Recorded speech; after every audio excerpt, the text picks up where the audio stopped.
یہ عدالتوں کے چکر کب تک؟ یہ عدالتوں کے چکر سپریم کورٹ سے دہشت گردی کورٹ، دہشت گردی سے سیشن کورٹ، سیشن کورٹ سے جوڈیشل مجسٹریٹ، اور اب تو نون لیگ کے جو ایک وہ کارٹون وزیر ہے اس نے اپنے ورکرز کو بلایا۔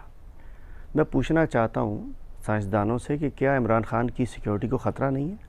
میں پوچھنا چاہتا ہوں ذمہ داران سے، کیا اس قوم کے عظیم لیڈر عالم اسلام کے اس عظیم لیڈر کی سیکیورٹی کو خطرہ نہیں ہے؟ جتنے تجربات کر لی سب فیل ہوتے جا رہے ہیں۔ پہلے وہ ایک استحکام پارٹی بنی جو خود ہی اندر سے عدم استحکام کا شکار ہو گئی، ہماری تو دعائیں بھی اس کے ساتھ ہی چلیں، کیا تبصرہ کرنا۔ پھر وہ ایک تنکے میں جان ڈالنے کی کوشش کی گئی، parliamentarians, P T I parliamentarians. اب ان پارلیمنٹیرینز، ان لوگوں کا پارلیمنٹ میں جانا، پارلیمنٹیرین بننا بھی ایک خواب بن گیا ان کے لیے۔ ایک اور تجربہ ہونے جا رہا ہے سنا اسلام آباد میں۔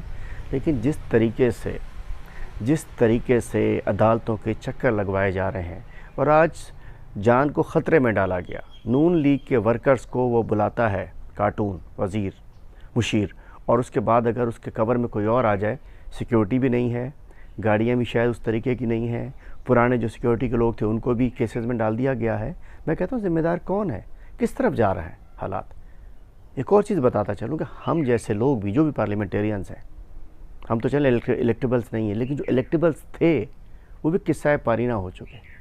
اس وقت ووٹ کسی پارلیمنٹیرین کا نہیں ہے، ووٹ عمران خان کا ہے۔ قوم عمران خان کے ساتھ کھڑی ہے۔ ہمارے آنے سے، ہمارے جانے سے، ہماری پریس کانفرنس کرنے سے، ہمارے گرفتار ہونے سے قوم نہیں ٹوٹ رہی ہے، قوم کا ڈائریکٹ تعلق عمران خان سے بن گیا ہے۔ تو براہ کرم تجربات ختم کریں، قوم جو چاہتی ہے اس کو تسلیم کریں، ملک جس میں ملک کی ترقی ہے اسے تسلیم کریں، اور اسحاق ڈار جیسے بندے کو جو سن رہے ہیں کہ شاید نگران وزیر اعظم لایا جا رہا ہے، تو بہتر یہ ہے کہ پھر اس میں 50 ارب روپے خرچ کرنے کی ضرورت کیا ہے؟ اس کو بنائیں، ایک وہ لے آئیں، اپوزیشن میں بھی آپ کی ہے، بیٹھا ہے اپوزیشن لیڈر بھی، گورنمنٹ بھی آپ کی ہے، پارلیمنٹ بھی آپ کی ہے، ایک آرڈیننس لے آئیں، ایک ترمیم کر لیں کہ جی کیئر نگران وزیر اعظم اگلی حکومت کا نوٹیفیکیشن خود ہی ریزلٹس بنا کے جاری کرتے ہیں۔ بس ضرورت نہیں ہے پھر اس ساری قوم کو پریشانی میں ڈالنے کی۔ ہزاروں لوگ جیلوں میں پڑے ہیں، عمران خان صاحب کی جان کو خطرہ ہے، عدالتوں کے چکر لگوائے جا رہے ہیں، بار بار تجربات کیے جا رہے ہیں۔ یہ تجربات نہیں چلیں گے۔ وہ کریں جو قوم چاہ رہی ہے، وہ کرنے دیں جو قوم چاہ رہی ہے۔